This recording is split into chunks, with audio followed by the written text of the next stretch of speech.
repetir de novo, né? Boa tarde, bem-vindos à nossa Escola Todd, discipulando todos os dias, né? É o nosso lema, todo dia é dia de discipular. E hoje nós vamos falar sobre missão, mais uma vez, né? Que é o nosso tema de todos os dias que estamos reunidos aqui. E hoje temos uma convidada muito especial, que eu e minha esposa somos muito fãs. Tem aí muitas atividades na área de missão, escola de missões, curso de missões, é muita coisa. Ela vai falar de tudo para vocês, podcast, ela vai dar um vislumbre de tudo que ela está fazendo. Vou pedir até antecipadamente aqui para não esquecer de fazer um merchan top aí, porque aqui tem muitos alunos e que assistem aqui e depois pelo YouTube, né? Para a gente poder ter essa oportunidade também, né? Queria ver se ela está na área já aí. A Liz Herman, Tainá, deixa eu botar um pin aqui para ela ficar no centro da tela. E aí, minha irmã, minha amiga, fala um pouquinho aí para o pessoal, se apresenta para o povo que não te conhece ainda, se tem alguém ainda que não conhece, né? Nós tivemos aqui várias entrevistas com homens, aí semana passada nós quebramos essa hegemonia, mas hoje vamos continuar com as mulheres aí, a bênção na missão. O grupo nosso é quase todo feminino aqui, só tem eu mais um, então nada mais justo, né? Liz, fala um pouquinho de você, se apresenta para a gente aí. Só me mata a curiosidade, quem que foi a da semana passada? Foi a Aline Piologro. Ah, que legal. Legal, porque a Aline, na verdade, tá me substituindo no trabalho anterior que eu fazia. Muito legal. Sim, Fico sim. feliz de saber que ela estava. E, na verdade, isso é muito importante que tenha mais mulheres aqui, porque o fato de que tem mais mulheres aqui nesse grupo, né, é representativo do que acontece no cenário de missão, né? As mulheres são a maioria na missão hoje em dia. Então, é legal que vocês estão trazendo vozes de mulheres também para falar, porque representa bem o cenário de missão atual, né? Então, para o pessoal que não me conhece, primeiro, boa tarde, boa noite, né? Eu vi que a Marilda também está aqui na mesma zona horária que eu. Eu e meu esposo somos missionários aqui na Alemanha e já estamos aqui há 5 anos. Meu esposo é alemão. A gente, enfim, depois eu posso contar mais, mas a gente se conheceu nos Estados Unidos, num projeto de missão urbana, e depois moramos no Brasil, agora morando aqui. E é isso. Como o pastor Vinícius já falou, tem 10 milhões de coisas que eu faço ao mesmo tempo aí, mas o foco do meu trabalho hoje em dia é realmente o preparo, envio e principalmente o acompanhamento de missionários. Então acaba que com essa pandemia, principalmente, né, que a gente está bem restrito no trabalho que a gente consegue fazer atualmente aqui, né, em loco, eu tenho focado mais realmente no trabalho que eu faço com missionários. Mas aí, passando, se Deus quiser, essa pandemia, a gente retoma as atividades normais na sociedade aqui, né? Mas é por aí a introdução. Muito bom. Estamos com a pessoa certa aqui, né? Pessoa que treina, ensina, envia. É top demais. Então, Liz, a gente vai separar em duas partes, tá certo? A primeira parte, eu queria que você falasse o assunto que a gente conversou, né? Uhum. Antecipadamente. Aí depois a gente vai ter um momento de entrevista, assim, sobre para tirar perguntas. Aproveitar que você tem tanto conhecimento, o povo tem muitas perguntas aqui. E vai ser muito bom. Estou muito feliz de ter com a gente. Você, eu sei que tem muitas atividades, está tarde aí, mas você dedicar esse tempinho para esse grupo pequeno de missionários mostra realmente que seu coração está na missão, né? Deus seja louvado pelo seu ministério. Amém. Pode então falar aí, tá contigo. Beleza, só para eu conhecer então melhor aqui o grupo, porque a única que eu já conversei algumas vezes foi a Fabiana, né? Já, quando eu vi o rosto dela, já, a Fabiana tá aqui. É, mas só para eu entender dos outros, se alguém quiser abrir o microfone, eu só escrever ali no chat, só para eu entender. Tem alguém aqui que pretende fazer missão transcultural, que pretende realmente ir para um outro local, um outro país, ou mesmo que seja dentro do país onde está, com uma outra região, principalmente uma outra etnia, um outro tipo de grupo, porque o tema que eu tinha combinado com o pastor Vinícius, ele é bem específico, tá? O Hugo levantou ali a mão, pode só levantar a mão ou escrever no chat para onde você quer É, ir. esse grupo aqui tem uma parte dele, Liz, que nós temos um grupo de missões de curto prazo. A gente viajou com algum deles lá para Barcelona e estamos programando uma outra viagem com Londres, né? Então, esse grupo de curto prazo tem o intuito de, que a gente fala, né, colocar a minhoquinha lá, porque é o vírus da missão no coração deles, para que alguns queiram ficar de vez, né? Eu mesmo fiz 2 missões internacionais de curto prazo e decidi que vou futuramente ser missionário tempo integral. Então, a ideia, talvez alguns ainda não tenham esse desejo de ficar fora, a Marilda já está fora, já foi embora, já não está mais entre nós aqui, né? Já é missionário a tempo integral. Mas alguns talvez não tenham esse desejo ainda de ficar fora o tempo todo, mas nós queremos contaminá-los, né? Tá, Eu não tenho entendi, não, vontade de tranquilo. ficar fora o tempo todo, mas com certeza já é um desejo do meu coração há muito tempo fazer missão de curto prazo na África, na Ásia, não sei, ajudando o pessoal na questão de construção de escola e tal, porque eu estou formando agora, Entendi. sou engenheira e acho que vai ser muito bom fazer isso na minha área lá fora. Entendi, legal. Acho que é até importante nivelar aqui que eu vou estar falando, e na terminologia de missão, a gente chama de curto prazo o que é até 2 anos. Então, quando eu estiver falando de curto prazo, eu vou estar me referindo a 1 a 2 anos, né? Na terminologia de missão, a gente normalmente chama o que as pessoas conhecem normalmente na Igreja Adventista como curto prazo, né? A gente chama de viagem missionária, porque ela antecede o envolvimento com a missão de curto prazo, né? A missão de curto prazo seria algo de 1 ano, 2.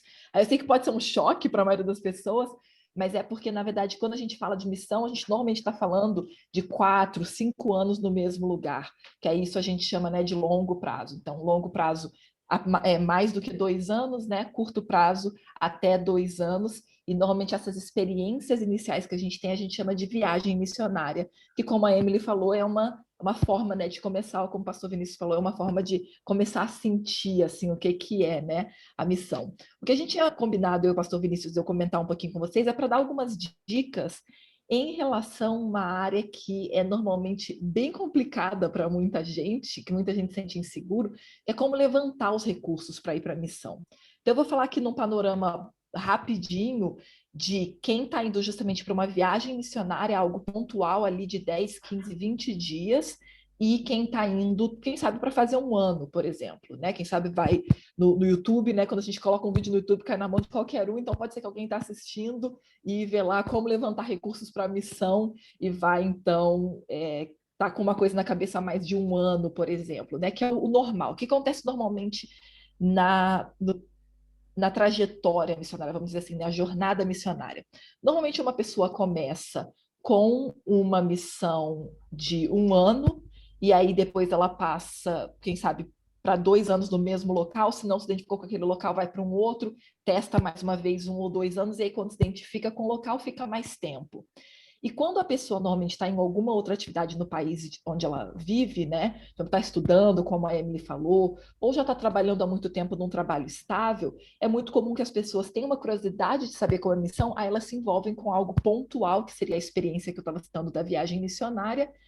Mas de toda forma, seja se a pessoa vai para a missão por 1 ano, ou se ela vai para a missão por 15 dias, normalmente ela vai ter que levantar esses recursos. A não ser que seja um profissional, como eu estou vendo aqui, né, que tem uma galera mais velha da minha idade, né, assim, acabei de fazer 33 anos, então, assim, no meu caso, hoje em dia, eu não preciso mais fazer um levantamento de doações para ir para uma missão, porque se eu me organizar financeiramente, né, eu posso simplesmente juntar o dinheiro com meus próprios recursos. Então, esse é um caminho viável na missão, de, por exemplo, inclusive para missão de longo prazo, você pode trabalhar durante todo o processo. Então, já há 5 anos que eu e meu esposo somos missionários de autossustento, que a gente chama, que é o missionário fazedor de tendas, que nada mais é baseado no modelo de Paulo, ele fazia tendas para se sustentar. E aí, isso é uma possível forma de levantar recursos. Só que aí tem um detalhe que é importante saber. Quando você tem já um desejo, uma aspiração, um chamado muito claro para países mais pobres, ou países em desenvolvimento, como a gente chama normalmente, o que muita gente chama equivocadamente é de terceiro mundo, isso é uma terminologia já está inadequada, mas o que a gente chamava, né, de terceiro mundo no passado, durante a Guerra Fria, hoje em dia a gente chama de países em desenvolvimento. E aí os países ricos a gente chama de países desenvolvidos, né? Quando a gente tem um chamado muito forte, um desejo muito forte por trabalhar nesses locais mais pobres, você dificilmente vai conseguir se manter por meio do seu próprio trabalho. Por quê?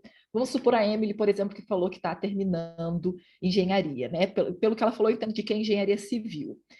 Se ela quiser trabalhar num país pobre da África, porque não dá para generalizar, né? A África tem países ricos e mais pobres.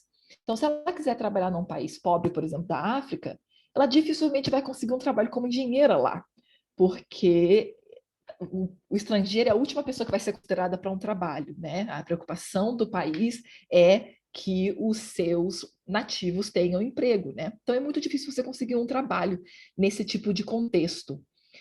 E aí, o que entra, então, a questão? Se você vai querer ser missionário, seja por 15 dias e você é um estudante, não tem os recursos, ou você quer ser missionário por 1 ano, 2 anos, e você vai para um local que você não vai poder trabalhar para se sustentar, e você não é rico, não tem 200 mil reais investidos e vai viver dos rendimentos desse dinheiro, você vai ter que, então, fazer alguma forma de levantar doações. Só que muita gente deixa de se tornar missionário porque sente que não vai dar conta de viver de doações. Fala assim, ó, quer ver a frase que eu mais escuto? Ai, mas é que eu não vou me sentir bem levantando, né, doações, pedindo dinheiro. E a verdade é que ninguém vai se sentir bem pedindo dinheiro, né? Eu sempre comento assim, que se você perguntar para uma pessoa que está na rua pedindo dinheiro, né, que está, por exemplo, uma pessoa, né, que a gente chama de morador de rua, se você perguntar para ele se ele gosta de pedir dinheiro, ele vai falar com certeza que ele não gosta.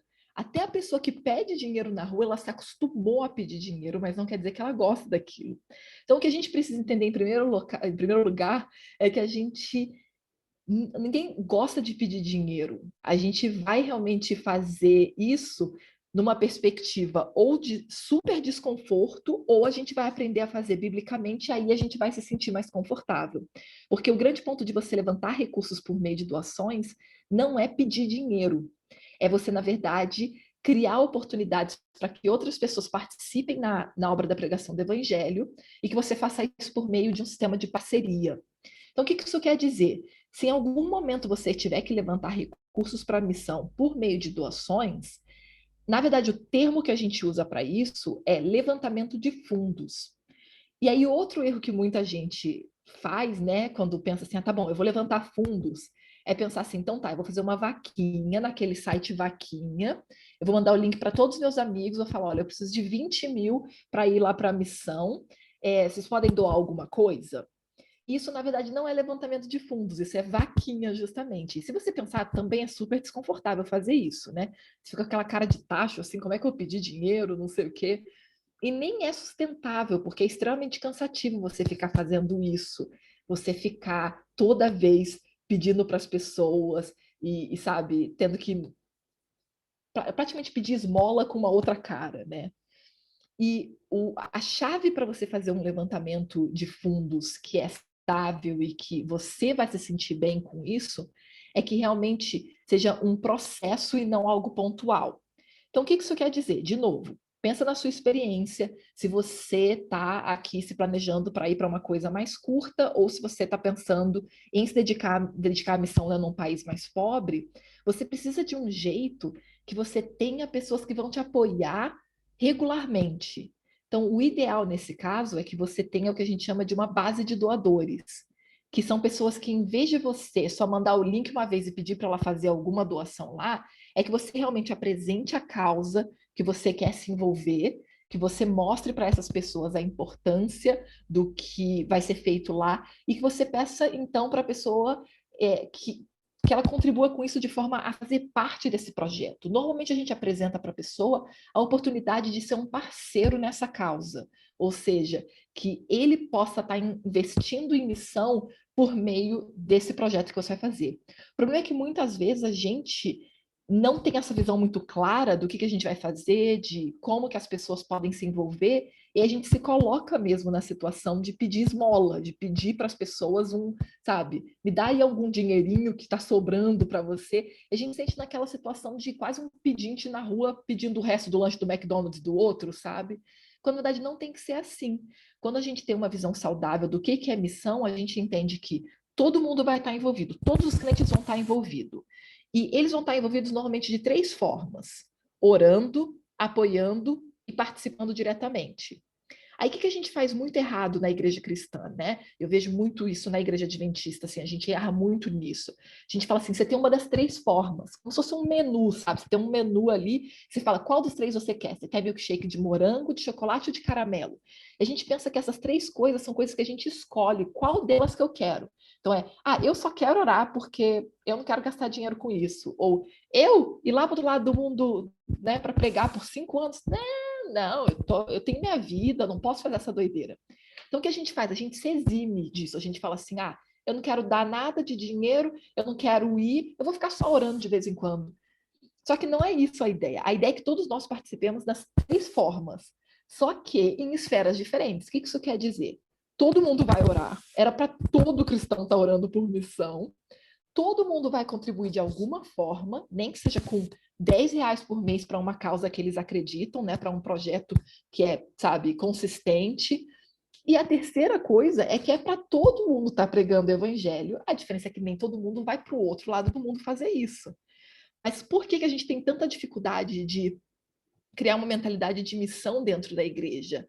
É porque a gente continua achando que a gente pode escolher. A gente pode escolher, por exemplo, eu sou do crente que é ativo ou do crente que é inativo ou passivo, né? Eu sou o crente que participa da igreja ou sou o crente que só assiste? A gente sempre acha que tem essas diferentes formas de ser cristão. Biblicamente não é assim. Biblicamente só tem né? Só tem um comando lá, que é ide e pregar o evangelho. O detalhe é que não fala se é ide para o outro lado do mundo ou se é ide bater na porta do seu vizinho. Mas o ide está dado. É só que a gente vai entender, orando e pedindo sabedoria, né, de Deus, qual é a nossa esfera de atuação. Quando você mostra isso para as pessoas, e você também entende isso, claro, né?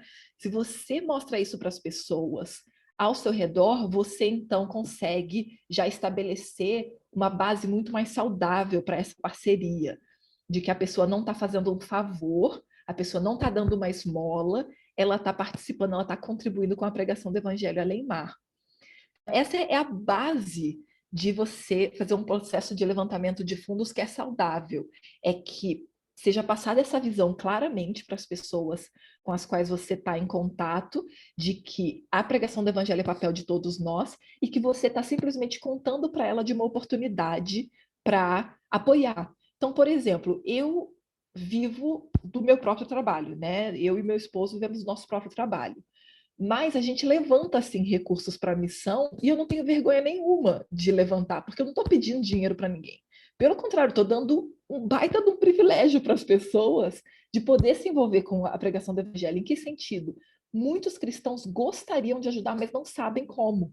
Então, se você apresenta com sabedoria e com um caráter bíblico, você vai ver que as pessoas vão sim ficar muito felizes de poder apoiar.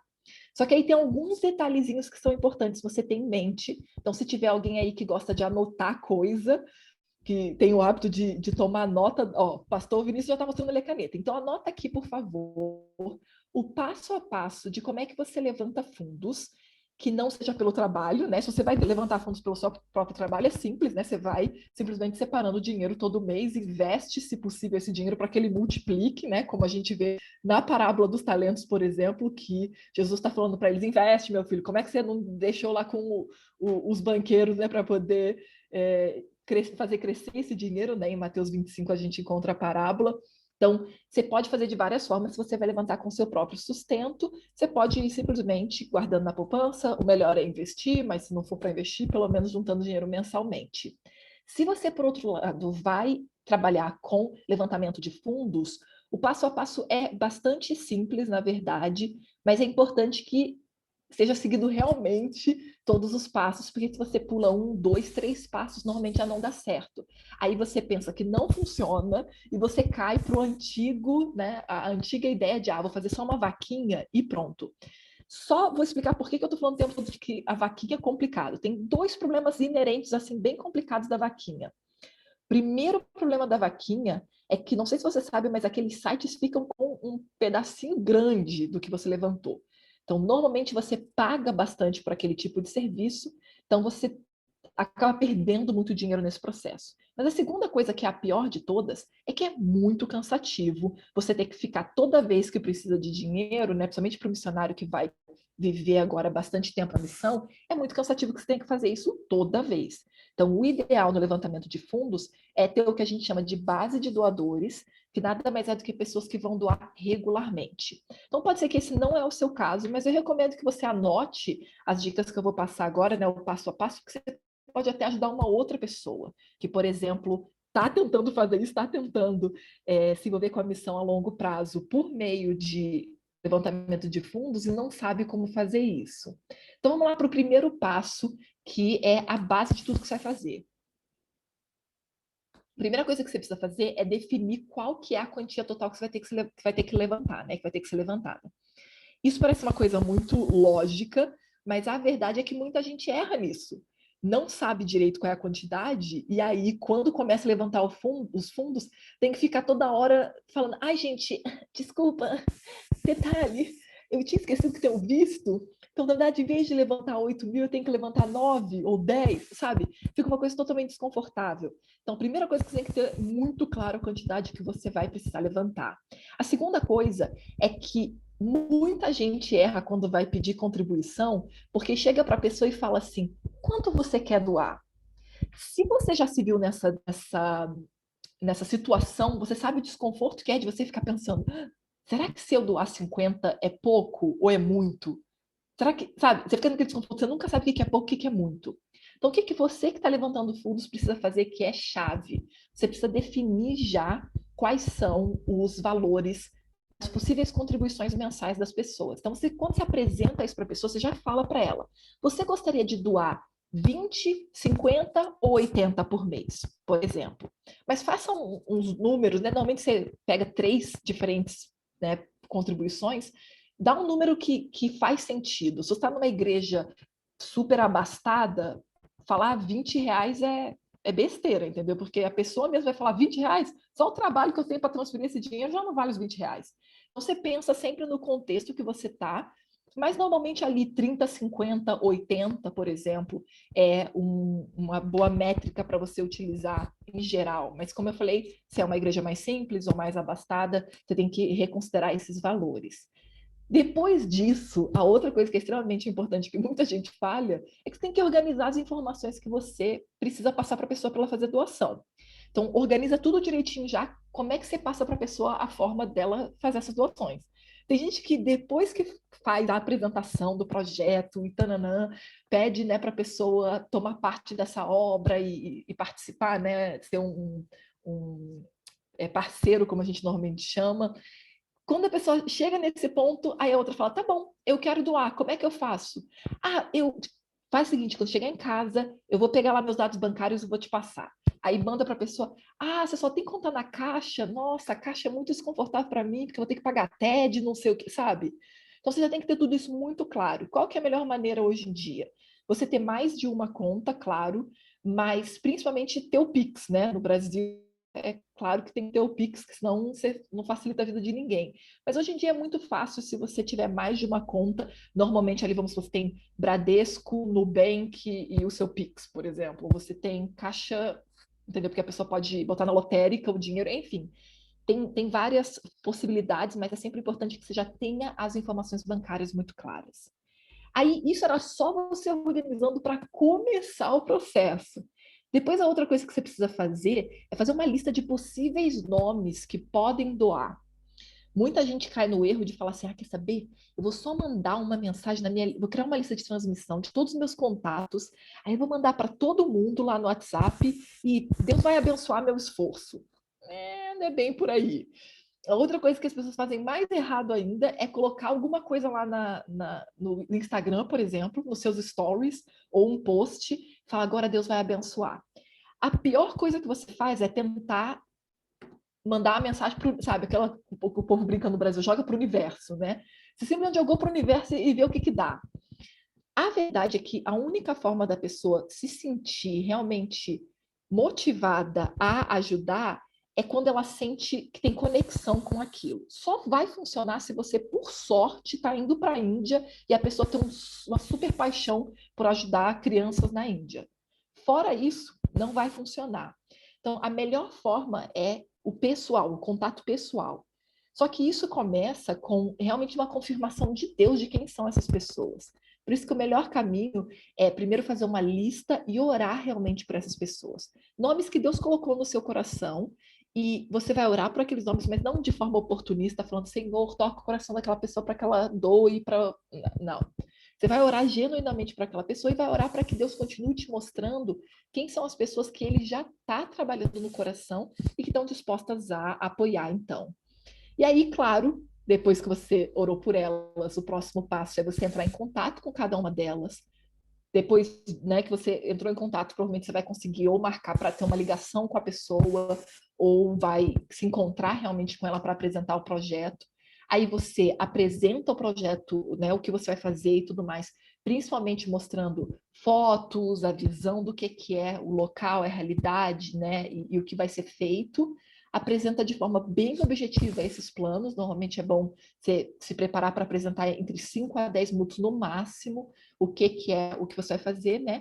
E por último, então, aí sim você vai oferecer à pessoa a oportunidade de participar dessa causa por meio de doações. Então, por exemplo, toda vez que eu prego, toda vez que eu falo em alguma coisa, eu falo das necessidades do campo missionário e sempre sai alguma doação.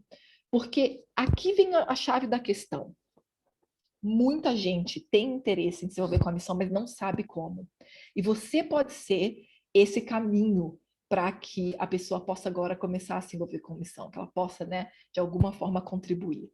E quando a gente se exime, né, quando a gente se retira desse papel e fala assim, ai não, eu tenho vergonha, eu não me sinto à vontade com isso, eu não gosto de pedir, como eu falei, a gente, na verdade, está deixando de fazer algo que é muito importante no reino de Deus, que é permitir que nós, como corpo de Cristo, ajudemos uns aos outros. É por isso que a gente é corpo, porque os diferentes órgãos, os diferentes membros desse corpo vão se unir em prol de uma mesma coisa, né? Vão se unir para algo maior. E eu acredito muito mesmo assim, no valor e principalmente no poder de ajudar. E por isso que eu até te desafio que independente da situação que você está agora, se você já está planejando sua próxima missão, se você já está planejando quanto tempo você vai passar, em que local que você vai, né, para qual local que você vai, eu te desafio a primeiro tomar essa consciência para você mesmo ou para você mesma daquelas 3 formas que eu falei que a gente se envolve com a pregação do evangelho, que é orando, contribuindo e fazendo a nossa parte direta na pregação do evangelho. Muitos de nós queremos nos envolver com missão, mas a gente não fez uma dessas 3 coisas. A gente nunca orou por missão, a gente nunca mandou 10 reais que seja para um missionário que tá além mar, e a gente nunca tentou pregar o evangelho onde a gente está mesmo. Então a gente está disposto a entrar num avião e ir lá para o outro lado do mundo entregar folheto, ou presentear as pessoas com Bíblia, ou dar abraço grátis, mas a gente não pregou para ninguém onde a gente está. Então, se a gente não consegue colocar isso em prática antes de se envolver com a missão, sabe? Fica complicado. Porque a primeira coisa é que a gente tem que se questionar se esse desejo de ir para o outro local é genuíno realmente, né? Em primeiro lugar. Mas a segunda coisa também é que a gente ainda nem aprendeu como é que se faz isso, né? Então, o que eu quero te desafiar hoje, seja se você precisa desse conteúdo que eu compartilhei hoje de levantamento de fundos ou não, quem sabe por enquanto você nem vai precisar usar isso que eu acabei de te explicar, esse passo a passo, mas uma coisa eu posso te garantir que você pode colocar em prática, é começar a colocar em prática essas 3 coisas, orar por missões, apoiar projetos missionários, e eu estou falando apoiar projetos missionários mesmo, muita gente se conforma com dar oferta, né, na escola sabatina, por exemplo, mas a gente precisa saber que aquelas ofertas elas são para projetos institucionalizados, mas existem muitos projetos missionários ao redor do mundo, reconhecidos pela igreja, mas que não, aquela oferta não vai chegar para eles, sabe? Aquela oferta não é direcionada para aquilo. Então é importante que a gente também se envolva em ajudar a missão, e eu posso te indicar vários projetos que você pode doar regularmente, e quando você começa a fazer isso, a missão começa a fazer mais sentido. A oração constante, o apoio mensal a um projeto ou organização,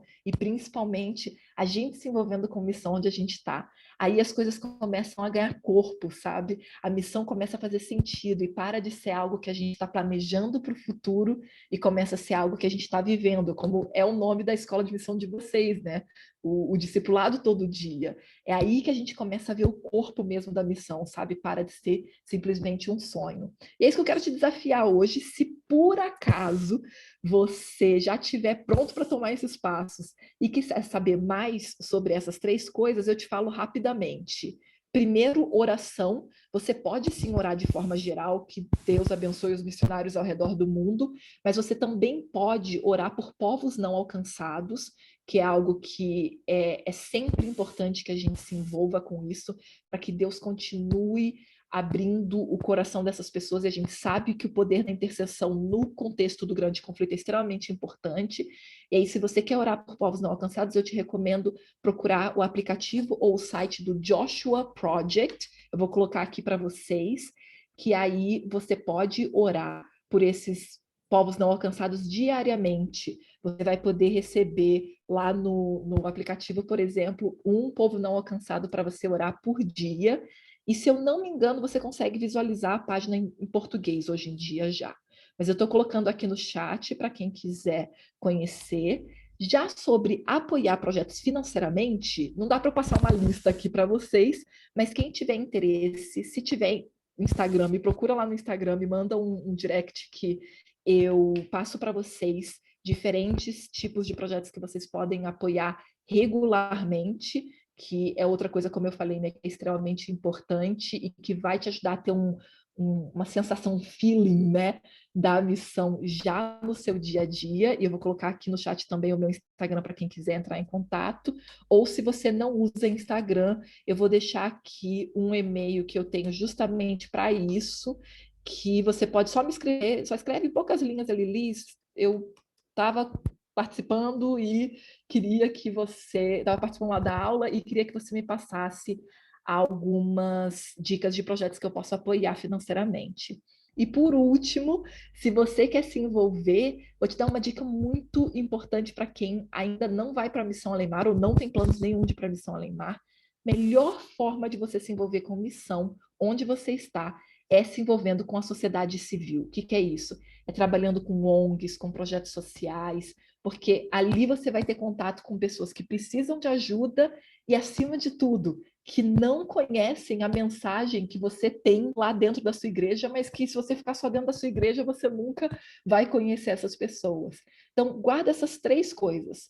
Ore pela missão e pelos povos não alcançados, contribua regularmente para uma causa missionária e, terceiro, se envolva aí mesmo onde você está, seja com projetos sociais, ONGs, ou outras atividades que você puder, como, por exemplo, né, com moradores de rua, enfim, tem tantos projetos que você pode fazer, mas tente fazer coisas fora dos portões da igreja. Não é um chamado aqui para você pegar mais cargo na igreja, isso normalmente não ajuda muito na pregação do evangelho, mas você se envolvendo com a comunidade, você vai ver a diferença que você vai sentir até no seu fervor por missão. Eu te garanto. Só acredita nisso, só me toma por isso, sabe? Só leva essa palavra aqui para o teu dia a dia, para essa semana. Lembra dessas 3 coisas e eu tenho certeza que teu fervor por missão vai crescer bastante. Amém. Que mensagem poderosa, Liz. Olha, quando você falou desse tema comigo, me chamou muita atenção. Primeiro porque nós estamos querendo montar aqui no nosso grupo, já estamos 2 semanas, 3 falando, montar um pool de doações. A Aline até falou, não espera você ficar rico para doar alguma coisa, pode ser 5, 10, 30, 50, Tem né? que ser. E se nós temos um grupo Tem que ser, sabe por quê? Quando você fica rico, você não doa. Essa é a verdade. Você não doou quando você tinha 100 reais, você não doa quando você tem 10 mil reais. Porque você fica... Se você já era mesquinho naquela época, imagina quando fica rico. Então fica pior. É bem isso mesmo, bem isso mesmo. E assim, nós somos aí um total de 16 pessoas, né? Hoje teve alguns que viajaram e tal, feriado, e aproveitaram. Mas a gente pensa em 10 reais, 160 reais, que para nós, mensalmente, não faz diferença, juntando todo mundo, mas que para um missionário que está num lugar que a moeda vale pouco, ou que está precisando, no ano isso aí vai dar praticamente aí 2 mil reais, 3 mil reais, para poder ajudar o missionário. Então, nós vamos começar a vamos levar bem a sério, vou montar um formulário para a gente começar aqui, e aí, para onde vai dinheiro, nós vamos conversar contigo e tal, para poder o grupo aqui ver as opções, e o grupo mesmo escolher, vamos esse ano ajudar tal missão, porque isso é muito legal. A gente um dia quer ser ajudado na missão, temos que estar ajudando outras pessoas, né? Isso é um passo importante. Mas podemos fazer perguntas já sobre esse tema, inclusive? Eu tenho uma aqui que eu percebo que muitos missionários, muita gente, nem imagina ir para fora, porque fala assim, eu não consigo manter aqui na minha cidade. Quanto que um missionário precisa para viver? Eles não fazem ideia, né? Por Tá. exemplo, hoje você recruta um missionário para ir lá para o Camboja, tipo ali, assim, quanto que a pessoa precisa para viver mensalmente num país estrangeiro? Tá. Como é que ele Isso, descobre isso? exatamente. Varia muito de duas coisas. A primeira coisa que você deve imaginar é o custo de vida local. Obviamente, varia muito ser missionário num país europeu versus ser missionário no Sudeste Asiático. Mas o segundo fator que é preciso levar em consideração para quem quer ser missionário de mais tempo é que você tem que considerar que forma de envio você vai fazer. Então, por exemplo, a Aline foi para o Camboja por agência missionária. A agência sempre é mais cara, tá? Então, com agência, normalmente, você vai ter que levantar 30 a 40 mil por ano, tá? Isso é bastante. Agora, quando é direto para projeto, isso cai drasticamente. Então, por exemplo, eu sou recrutadora de alguns projetos. Então, não é uma agência, eu não compro passagem de ninguém, eu não boto ninguém dentro do avião, mas eu recruto pessoas para projetos específicos. Como a pessoa faz o contato direto comigo para o projeto, então acaba que o custo é muito menor, primeiro porque eu não ganho nada para fazer isso, mas porque aí só o custo é só passagem e o dia a dia lá, né? Então, só para vocês terem uma ideia, eu sou recrutadora de um projeto nas Filipinas.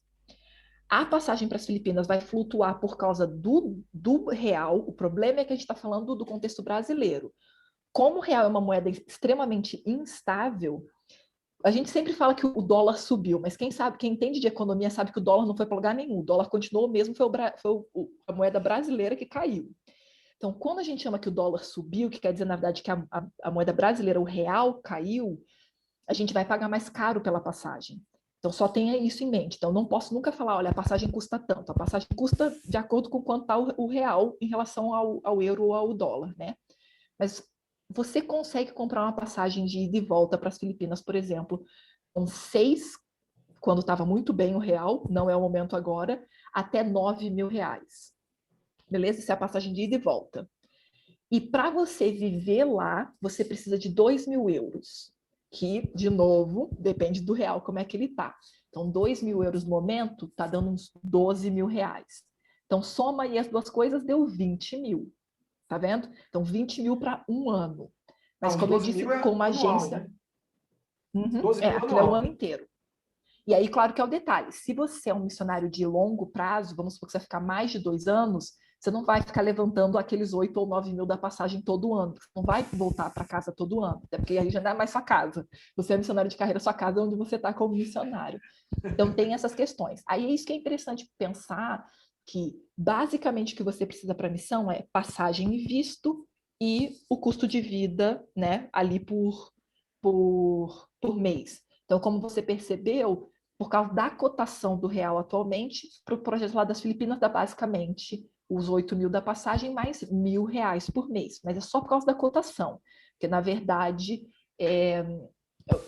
tem horas, né, que fica menos do que isso, quando a política no Brasil não está doida né, a moeda fica totalmente desvalorizada. Mas, por exemplo, agora mesmo, um outro projeto que eu recruto lá para Benin, no noroeste da África, a gente acabou de enviar uma missionária para lá, e lá ela está vivendo com R$ 750 por mês, para cobrir tudo, entendeu? Mas, claro, isso fora passagem e visto. Então, é só para vocês terem uma ideia de que é só pensar, né? No Brasil, você consegue imaginar uma pessoa vivendo com 750 por mês no Brasil? Isso não é nem um salário mínimo, né? O salário mínimo está 1.100. Então, é só para você entender que em muitos locais do mundo, viver é extremamente barato, entendeu? Então, o problema maior do missionário normalmente não é dinheiro, é visão, é organização, planejamento e tudo mais, porque dá para viver tranquilamente. Mas, Liz, esse viver, eu não sei como que o projeto recebe o missionário, no caso do Benin, por exemplo, mas lá isso é alimentação, o que é? Porque lá ele vai ter um lugar, ele vai ter que locar um lugar, isso está incluído locação, Depende, aluguel, lustro. depende muito, exato, depende muito do tipo de projeto. Nesse caso, 750 cobre justamente o aluguel, a comida, cobre tudo. Nossa, Exato. legal que é O assim. ponto é que justamente é uma vida extremamente simples. Nem todo mundo quer cozinhar como é que chama? Em fogareiro, não é nem fogareiro, é realmente fazer o fogo lá com carvão e tudo mais, é uma cozinha fora de casa, sabe? É uma vida muito, muito simples mesmo. E o que eu estava falando do projeto das Filipinas, por exemplo, é para morar em vila indígena, entendeu? É para morar na selva. Então é claro que a gente está falando assim de um custo de vida muito baixo, porque é uma vida muito simples. Então, esse é um ponto que tem que estar ciente de que se vai viver, por exemplo, num país desenvolvido, aí realmente você vai ter que trabalhar para viver lá, porque não dá conta. O Brasil não consegue mandar um missionário para a Alemanha, por exemplo. Porque imagina ter que cobrir os custos de 2.000 reais, 2.000 euros, desculpa, 2.000 euros por mês de um missionário, entendeu? Ou 3.000 euros por mês, dependendo da cidade. Uma igreja no Brasil não dá conta de manter um missionário com isso, né? Imagina, só se for 2.000, que é um custo de vida bem tranquilo aqui na Europa, você levantando isso, né, numa igreja brasileira, ser 12.000 por mês. Não tem como. Então, aí por isso que tem que sempre colocar em perspectiva. Por isso que o mais comum em países mais ricos é missionário de autossustento. Entendeu? Ok. Eu tenho mais perguntas aqui, mas para não ser egoísta, eu vou abrir para o povo aí. Eu não sei se o Hugo está com a mão levantada aí para fazer uma pergunta ou é daquela hora ainda. Ele estava já desde antes, desde quando eu perguntei se alguém queria ir. Eu acho que ele só Vamos lá, quem tiver esqueceu de uma pergunta baixar. aí, agora é o momento aí, perguntar sobre questão do sustento do missionário, até outros temas, se você aproveitar a Lisa aí, pode perguntar. Ô, Liz, eu queria saber qual que é a sua profissão aí na Alemanha, sua e do seu esposo. Tá? Meu esposo é engenheiro de software, e eu sou educadora, eu sou professora. Muito Não bom. professora de escola, né? Só para explicar, eu não me identifico muito, para ser bem Muitos educadores, né? Educação é um ramo de muita abertura Educação no campo missionário, né? principalmente na área de idiomas. Eu sou educadora, eu sou arte educadora por formação. É que assim, é sempre difícil falar sobre a minha profissão, porque a minha profissão mesmo é educadora, mas nos últimos anos eu sou consultora de educação, mas aí já viu, né? Vou ter que explicar por 20 minutos aqui o que eu faço. Mas só para o pessoal entender, eu sou consultora na área de educação e desenvolvimento social para projetos sociais e ONGs. Então, enfim, Muito um pouquinho bom. mais complexo. A área do meu esposo é mais fácil de explicar. Perguntas mais aí, gente? Se não entro com as minhas aqui, que eu tenho uma lista grande. Aqui em casa, enquanto alguém abre o microfone aí, nós estamos nos preparando para a missão daqui a 3, 4 anos, para a gente poder ir embora, né? Não Ok. sei, só Deus sabe. A gente começou a se programar agora que a gente já está mais com a cabeça feita, mas nós temos um sinal. Nós deixamos Deus um sinal que quando acontecer aquilo já chegou o momento. É tipo Jerusalém cercada, né? Então nós estamos trabalhando, inclusive depois que você falou aí, eu pensei que assim, a gente já pode começar, já está fazendo pessoalmente, né? Guardar fundos para isso, para morar fora e tal. Nós começamos a ler essa semana agora o Tent Makers, né? O fazedor de tendas. A Aline Pelogro Do indicou o Patrick livro. Lai. Uhum. Isso. O bichão é grosso, mas é muito bom o livro, muito Eu tenho ele aqui envolvente. também. É muito Aí bom. eu pedi pelo correio, chegou assim 4 dias, então quem quiser. Ajuda muito você ter essa visão da importância do missionário e por que ser um tent maker, né? Hoje em dia, as missões mundiais não têm condições de sustentar um missionário. Como antigamente, né? A América mandava, mas o Brasil vai mandar como, né? Então tem que, às vezes, pegar a rede e pescar também, né? Mas vamos lá, perguntas, gente? Vocês estão envergonhados aí hoje? Estão tímidos? Se não, eu Pastor, você pergunto. veio para Barcelona e não falou nada, pastor?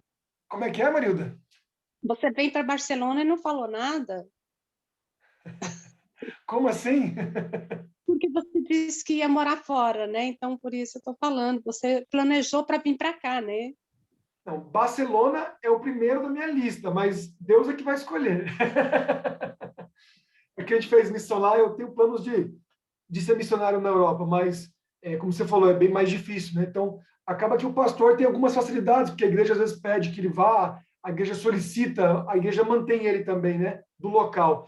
Para quem é missionário como as mulheres aqui, que não são pastoras, são voluntárias, e não gosto do termo voluntário, são missionárias, são servos independentes, então eles dependem mais desse recrutamento, né? Para o Japão agora, que eu estou indo agora no final do ano, eu fiz a primeira vez que eu fiz um pool de dinheiro. Eu pedi, né? Eu fiz uma, como é que você chama aí? Qual é o termo certo Levantamento para de isso? fundos. Não, se for normalmente é vaquinha mesmo. O levantamento de fundos ele é mais sistemático, as pessoas doam mensalmente e tal. Mas foi levantamento de fundos porque eu segui assim, ó, eu estipulei, eu fiz um orçamento, eu montei qual seria a missão, o propósito, o objetivo, Legal. o que a gente ia fazer lá, quanto tempo, e apresentei para 5, 6 pessoas específicas que eu conheço. Uhum. E aí elas, cada uma delas escolheu um Já valor, cobriram um valor total. cobriu o valor total. Então, aí na verdade, eu nem imaginava, pensei que eu ia pagar grande parte, eu mesmo. Mas acabou que deu e alguns começaram, não, pastor, eu quero que você compre tal coisa para levar. Eu conheço pessoal lá, estou precisando disso, eu quero que você leve contigo isso. Então, acabou que cresce, né? Isso é uma coisa interessante, Liz. O que você tem percebido na hora que as pessoas estão juntando fundos para a missão? Tem sido algo difícil, fácil? Qual tem sido a reação das pessoas que querem doar? Depende muito do contexto, na verdade. E muita gente, como eu falei, muita gente erra no processo e se coloca numa situação de pedir esmola, e aí o outro... O problema é quando você não faz direito, você se coloca numa situação de pedinte e a outra pessoa se sente super mal de lidar com você como se você fosse um mendigo, entendeu? Então é muito importante fazer bem. Quando faz bem, as pessoas respondem muito bem. O detalhe é que o ideal é colocar a pessoa, claro, como você comentou, se você está lidando com 5 pessoas com mais recursos, né? Normalmente as pessoas mais ricas, elas querem te dar lá 5 mil, botar 5 mil na sua mão e sair de cena. Exato, mas normalmente as outras pessoas que não são ricas, não precisa nem ser pobre, tô falando de pessoas normais como eu e você, aí elas querem gradativamente, elas preferem fazer isso continuadamente, melhor dizendo. Então, aí o melhor é fechar aquele esquema que eu comentei, de dar um valor e a pessoa se responsabiliza por fazer, por exemplo, 12 transferências de R$ 50, e ela sabe que ela está te mantendo ali durante aquele 1 ano. E mesmo para quem vai fazer algo pontual, como uma viagem missionária, se você se organiza com antecedência, você pode levantar por 6 meses. Então, em vez da pessoa ter que doar R$ 500, entendeu? Ela pode muito bem ir doando em incrementos ali, né? A cada, como se fosse parcelado, né? Um valor parcelado. Então, isso sempre ajuda, na verdade. A visão que eu tenho do pessoal que eu acompanho é que quando é bem feito, funciona. Normalmente não funciona quando a pessoa fica muito sem jeito e aí ela se coloca nessa situação de eu estou pedindo esmola. Aí gera um desconforto para todo mundo envolvido. Eu já tive esse sentimento, já quando me formei pastor, porque a gente pede dinheiro o tempo todo, né? Tudo depende de dinheiro. Construir uma igreja depende de dinheiro, você ter um obreiro bíblico depende de dinheiro, qualquer coisa, né? No mundo, não existe nada na igreja sem dinheiro. E quem mantém a igreja realmente são as pessoas. A igreja somos nós, né? Então, se realmente colocar no coração que cada um está fazendo a sua parte, eu fico imaginando quantas pessoas gostariam de ser missionárias e não podem, mas podem investir. Agora, uma coisa que eu sinto que pode travar um pouco doações é a pessoa olhar para o missionário que está pedindo e não ver o missionário ali, entendeu? Isso pode ser um impedimento. Porque ele quer investir o dinheiro dele em algo que vai dar um retorno para o reino de Deus, né? Então, é a coisa mais linda. Você vê um jovem que quer morar fora 1 ano e pregar o evangelho, eu ajudo, entendeu? É lindo, mas agora você vê um jovem que é um mala, que não faz nada aqui, aí quer passar férias em feed, aí não dá. É por isso que é muito difícil mesmo. Tem muita gente que não gosta de doar para voluntário, só doa para missionário.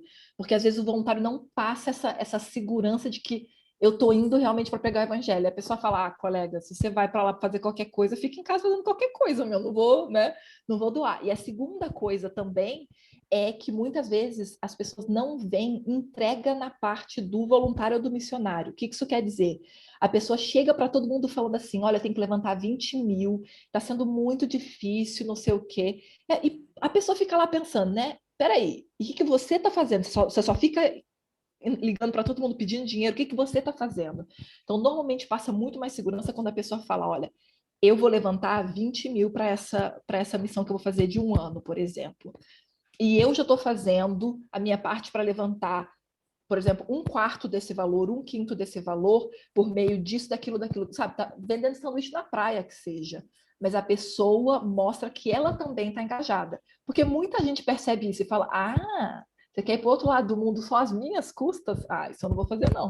Então, tem gente que se nega a doar por causa disso, porque ela vê que a outra pessoa só está se aproveitando, entendeu? De que ela não está investindo de verdade naquilo. Para ela é só uma grande aventura, sabe? Então, muita gente vê isso, sim, na fala do missionário voluntário. acaba que o Mark Crivo é o trabalho que ele faz ali na rua dele, né? É a missão na sua própria igreja. Aqui no grupo, são todos missionários aqui. Todo mundo está aqui no grupo, a gente que Legal. prega na igreja, que evangeliza, que dá estudo. Todo mundo aqui é bem... Esse grupo é bem... Que nem eu estaria aqui também, né? Teve uns que até entraram no começo, mas com 2 aulas já se cansaram, foram para seguir o seu sessão da tarde. Não sei se tem sessão da tarde domingo, mas foram assistir alguma coisa. Netflix. Aqui é só doido.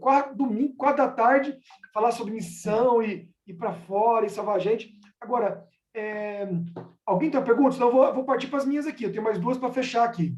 Vou dar chance. Kika. A diferença entre missionário e voluntário é a questão do tempo da viagem. Tipo, uma viagem missionária é voluntário. E quando é missão, a pessoa que vai ficar, é isso? Legal. Não, é ótima pergunta. Não se preocupa que isso é super normal, essa dúvida. Na verdade, a diferença entre voluntário e missionário está na pregação do evangelho. Então, por exemplo, na Igreja Adventista, a gente tem um programa chamado Serviço Voluntário Adventista. E a maioria das vagas são justamente para voluntariado. Você não vai se envolver necessariamente com pregação do evangelho. Você vai ajudar numa escola adventista, você vai ajudar numa organização da igreja, mas você não necessariamente vai se envolver com a pregação do evangelho. O missionário, ele vai estar envolvido necessariamente com a pregação, e pregação leva tempo. Aí, Valquíria, realmente, quando a gente está falando de uma experiência de 15 ou 20 dias, por isso que a gente chama isso de uma viagem missionária. A pessoa vai ter uma experiência, mas em 15, 20 dias não dá para realmente viver a missão em sua completude, porque a pregação do evangelho leva mais tempo do que 15 dias, né? Tem todo um processo envolvido, que é o que a gente chama, né, o processo total de evangelismo, né, o ciclo de evangelismo, que normalmente leva aí de 2 a 3 anos, né, para você cumprir um ciclo de evangelismo total. Então é só isso a diferença. E muitas vezes, Valquíria, o voluntariado é o primeiro passo para depois a pessoa se tornar um missionário. Tudo depende da sua entrega, entendeu? Tem gente que vai ficar eternamente como voluntário, vivendo uma aventura atrás da outra sem nunca ter pregado para ninguém, entendeu? Aí vai chegar no juízo final, não vai encontrar fruto nenhum do trabalho dele, sabe? Porque se a gente não pregar, a gente não tem porque ser cristão, não é verdade? Então, é só isso que é o ponto que a gente tem que estar sempre alerta. Peraí, o que eu estou fazendo leva pessoas à salvação, leva à transformação na vida das pessoas, senão a gente precisa rever para poder ir para o próximo passo, entendeu? Mas não tem nada de errado de começar com um voluntariado, uma coisa pontual, e depois vai crescendo. E mais uma questão, a gente sempre vê, falando de missão, além-mar, indo para outros países, mas eu já cheguei a comentar aqui, há 2 anos atrás, 2 anos não, foi em janeiro de 2020, eu tive a oportunidade de ir para Paraíba, que é minhas origens, né? Meu pai veio de lá.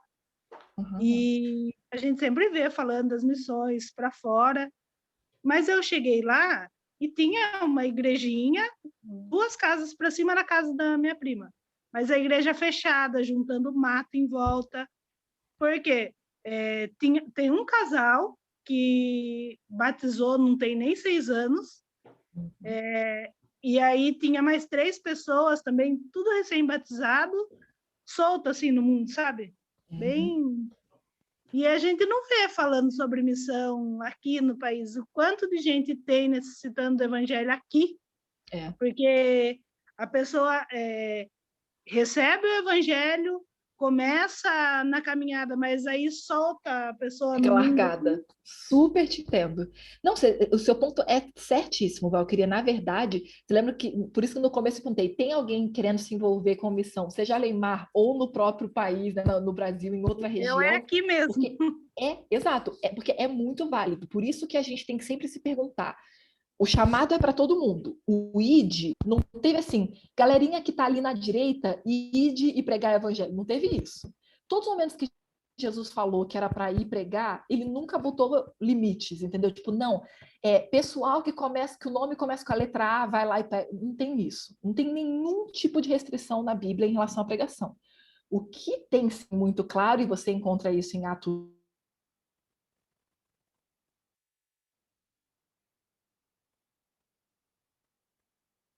Marinha e confins da terra.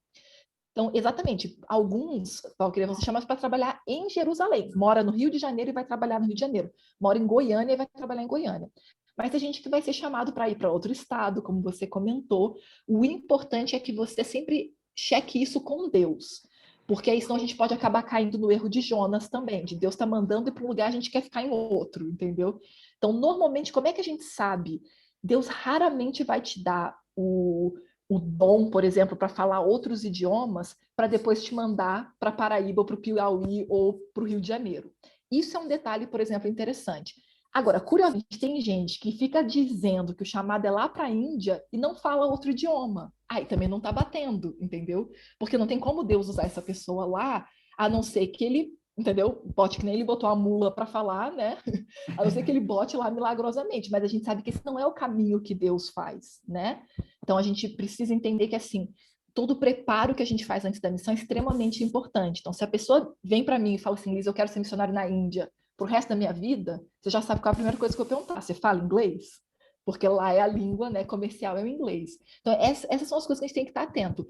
Se você começar a perceber, o que Deus está colocando no seu coração, mudar para Paraíba, e, entendeu? Vai em frente. Mas se, por outro lado, você já fala outros idiomas, Deus está colocando no seu coração o chamado Alemar, a missão Alemar, siga em frente também, entendeu? É só que a gente tem que estar muito atento ao que Deus está falando ao nosso coração. Qual que é a esfera da missão que Ele está chamando a gente a participar, sem dúvida. Muito bom. Liz, a questão de voluntário, até fazer uma observação, é porque aqui na igreja eu falo sempre o seguinte, que eu não gosto do termo voluntário, mas não no sentido de missão, porque na missão a gente usa voluntário, missionário, mas na igreja a pessoa vai lá, distribui folheto e fala assim, eu não vou, eu vou, mas eu vou fazer assim, porque eu sou voluntário, eu faço como eu quero. Eu falo assim, não, cristão não é voluntário, não temos escolha, né? Nós somos servos, nós obedecemos o Senhor, né? Então não tem ninguém voluntário na igreja, nesse sentido, não é só para poder... não, tranquilo. Confundir. Agora, a questão do Brasil que eu sinto, que tem 10 mil pastores que fazem o que eu faço aqui, entendeu? Que podem fazer o meu trabalho. Então, no meu caso, eu sinto que a minha esfera, eu posso ir embora, tudo continua igual, sabe? Em outros lugares não, outros lugares não vão ter, né? Nós entrevistamos aqui um pastor no Iraque, ele é o único pastor do país. Assim, eu sei qual é. Ele é do território da Alcobe.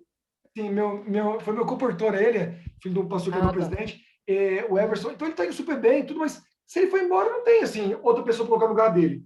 Eu só fui embora daqui, antes de eu pegar minha mudança, já tem um pastor pregando na igreja. Exato. Se eu demorar para me despedir... Sem dúvida, o Brasil tem excesso. O contingente brasileiro de pastor tá mais do que tranquilo, isso sem dúvida. Agora, os membros, se todos trabalhassem, nós teríamos aí 2,5 milhões de pessoas pregando, ia ser imbatível, né? Não ia ter espaço. Mas nós temos aí, como a Kikas colocou, na minha igreja, de 80 tem 20, né? E aí 800 pessoas são 20, são 30, então dos 2 milhões sobra aí uns 10 mil aí trabalhadores, né? Mas, Liz, já são 5h15, olha, que alegria te conhecer. Você parece muito a sua irmã, de olhar assim, lembra muito. E você realmente fez um trabalho muito bom. Gente, escutem o podcast. Você não colocou no podcast aqui na... tá. Peraí que eu pego aqui. É que, assim, o podcast dá para escutar. Quem está aqui, se está acostumado a ouvir podcast em algum, né? Eu uso aplicativo de podcast, por exemplo. Se você já usa aplicativo de podcast, é tranquilo. Mas se não, você pode escutar também no site. Eu vou colocar aqui, eu estou até trocando de site, mas por enquanto você ainda consegue escutar. Mas enfim, depois vai fazer um redirecionamento automático, mas aqui você pode escutar, mas é só procurar Papo Missionário em qualquer coisa, Spotify, enfim, qualquer coisa que você tiver de música, você encontra o Papo Missionário, aí é o podcast gratuito, mas eu também tenho uma série de coisas para quem já quer dar aquele passo mais sério em relação à missão. Aí eu tenho curso online, eu tenho uma comunidade missionária, eu tenho algumas outras formas de acompanhamento, e como eu falei, né, de recrutamento e acompanhamento de missionários para quem já quer dar aquele passo mais intencional também. Aí é só entrar em contato comigo nesse e-mail e no Instagram que eu coloquei aqui. Aí eu posso dar mais detalhes para quem tem interesse em ir para a missão Alemar. Amém, amém, meu povo. E assim, a gente sempre termina aqui orando, né? Fazendo nossa parte orando por um missionário, né? Que no caso hoje, você e seu esposo. Qual é o nome do seu esposo? Lucas. Lucas, eu esperando um nome alemão assim, bruto. Lucas tá fácil. Então, é Lucas com K, exato. O nome bruto é o sobrenome, que é o Hellman. Sim, sim. Mas que bom. Liz e Lucas, nós vamos orar por vocês. Vamos orar nós todos Obrigada. agora por vocês. Muito obrigado por esse espaço. Conte com a gente. Nós somos aqui uma pequena mini agência missionária aqui, que está tentando Legal. nascer no Brasil, né, num ambiente muito, como a gente fala, etnocêntrico, né? Você pensa só na gente, o brasileiro é muito ainda assim. Nós estamos tentando despertar esse pensamento de que o mundo todo está sendo evangelizado. Mesmo estando aqui, a gente orar pelas missões, pensar nos outros e na igreja como um todo, né? Que Deus abençoe muito você, Alice, tá bom? Alguém quer falar alguma coisa ou podemos orar? Eu vou colocar no centro da tela aqui, todo mundo junto, a galeria, para todo mundo esticar as mãos aí e vamos orar. Estenda suas mãos aí sobre a Alice. Vamos orar. Senhor Deus, muito obrigado, Senhor, por mais esta entrevista, esse momento que podemos compartilhar sobre o teu reino, sobre as tuas bênçãos, sobre o teu cuidado e os teus sonhos para os missionários ao redor do mundo, Senhor. Quero pedir que o Senhor tome, Senhor, a Liz e o Lucas, missionários da Alemanha, nas tuas mãos. Que o Senhor se aposta a vida deles com o teu espírito, guiando cada passo, especialmente a Liz, Senhor, que está recrutando missionários para o mundo, que o teu espírito a guie, Senhor, para reconhecerem pessoas de vários lugares do mundo, os teus chamados, os teus escolhidos, e juntos possam salvar e pregar para muita gente. Abençoe seu lar dela, o casamento, suas missões. É o que pedimos neste momento, em nome de Jesus, nosso Senhor. Amém. Amém. Amém. Liz, olha, muito prazer mesmo. Eu Obrigada. assisto aí com a Fabiana as suas lives. Aqui em casa, Legal. Fabiana cozinha ouvindo sua voz, então, às vezes, eu estou ouvindo sua voz em algum lugar da casa, a Fabiana escutando aí. Você está aqui dentro com a gente todo dia. Não, eu já sinto que eu conheço. Ó, eu já chamo ela de Fabi, na verdade, porque eu sou assim, eu sou a doida do apelido. Eu vejo a pessoa, já estou chamando pelo apelido 2 minutos depois. Eu já sinto que eu conheço a Fabi de a gente ter conversado tantas vezes lá no Instagram. Mas obrigada pelo carinho, de Foi um verdade. prazer estar com Pastor, você. Fabi. Você está em que parte Obrigada, da Maria. Alemanha? Estou no sul, eu estou em Stuttgart. Ah, no não, sul da não conheço. Alemanha. Não conheço. Ó, Aí sim que é Marilda, bem friozinho, né? a Marilda Aqui, é praticamente a pastora lá em Barcelona, a Marilda, a primeira anciã lá. ô, benção. É uma missionária poderosa, mas eu fui lá, eu conheci pessoalmente. Aí a missionária me prega, aí não brinca de igreja, não, aí leva o trem a sério. E os homens respeitam lá, que você Deus precisa seja ver. louvado por isso. Amém. Muito bom. Amém. Valeu, gente. Ó, Liz, fique com Deus. Bom descanso. Até tá tarde, já são 10 horas, né? Deus abençoe a todos. A gente se vê no nosso culto 7h30 online, o episódio final da Sala 57, tá bom? Valeu, Liz. Amém. Valeu, povo aqui do YouTube também.